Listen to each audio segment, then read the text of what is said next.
Sir मेरा अगला सवाल है कि जितनी भी हमने जगह पे ये पोर्नोग्राफी के बारे में एक्सपोजर देखा है वो जनरली छुपा हुआ होता है। कोई भी लोग ऐसे जैसे बाहर रोड पे बैठ के देख रहा है और 4 जनों को बुला रहा है, ऐसा कभी नहीं होता।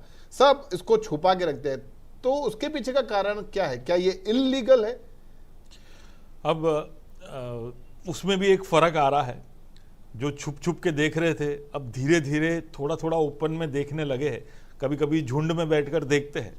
तो ये सब अब होने लगा है। लेकिन छुपाने के पीछे का एक कारण ये है कि आमतौर से पोर्नोग्राफी के विषय में समझा गया है कि ये गैर कानूनी है, इल्लीगल है।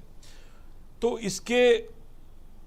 इस बात में कोई गलती नहीं है, गैर कानूनी है। लेकिन अगर आप पर्सनल स्पेस में, आप व्यक्तिगत आपके कमरे में बैठकर आपके प्राइवेसी में आप पोर्नोग्राफी देख रहे हो तो वो गैर कानूनी नहीं है। और अगर आप उसको समझ लो कोई पोर्नोग्राफी का कंटेंट आप लैपटॉप पे, आपके फ़ोन पे, स्मार्टफोन पे लेकर स्टोर करते हो, वो भी गैर कानूनी नहीं है। लेकिन जैसे ही आप प्राइवेट स्पेस से निकलकर आपके निजी मामले को आप जैसे ही पब्लिक में लेके आते हैं तब नियम बदल जाता है।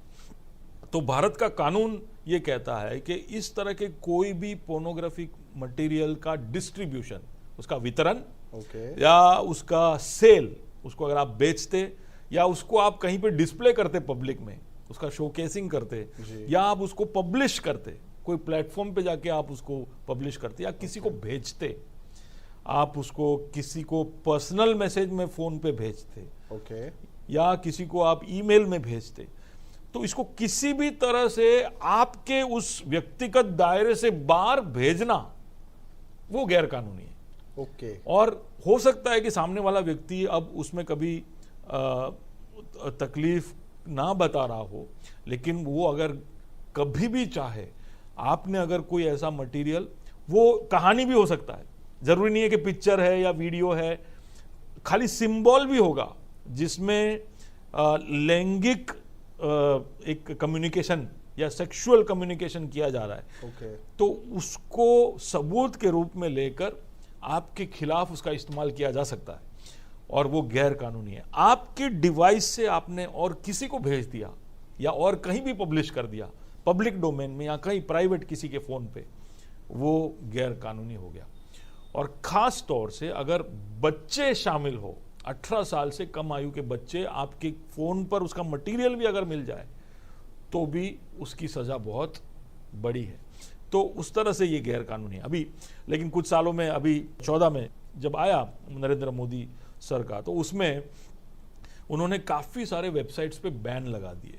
हजारों की तादाद में बड़े बड़े वेबसाइट्स पे इन्होंने बैन लगा दिया और इन्होंने सारे इंटरनेट सर्विस प्रोवाइडर्स, एयरटेल हो, जियो हो या BSNL हो, सारे प्रोवाइडर्स को बोल दिया कि ये 1000 से ज़्यादा जितने भी वेबसाइट है उनको बैन कर देना है। और उसके पीछे का उनका लॉजिक ये है, वो ये ऐसा कह रहे हैं कि ये सारे वेबसाइट्स हमारे भारतीय समाज को भ्रष्ट कर रहा है और हमारे समाज में उसकी गिरती हुई नैतिकता के पीछे का एक बहुत बड़ा कारण ये पोर्नोग्राफी का साइट है और इसलिए इसको बैन कर लो।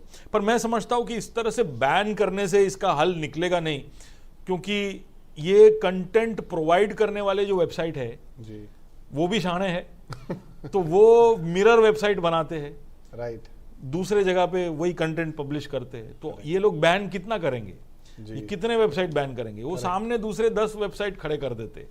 तो एक तो उस तरह से भी इसको रोका नहीं जा सकता। दूसरा, जो पोर्नोग्राफी ढूंढता हुआ जाता है वो भी VPN या वर्चुअल प्राइवेट नेटवर्क का इस्तेमाल कर अपने IP एड्रेस को छुपाकर वो एक्सेस कर सकता है। तो पकड़ो, अब पकड़ना है तो उस तरह से लोग इस तरह से इसका एक्सेस कर लेते और गवर्नमेंट अगर ऐसा कोई बैन लगाता है तो उससे कुछ ये रुकता नहीं है।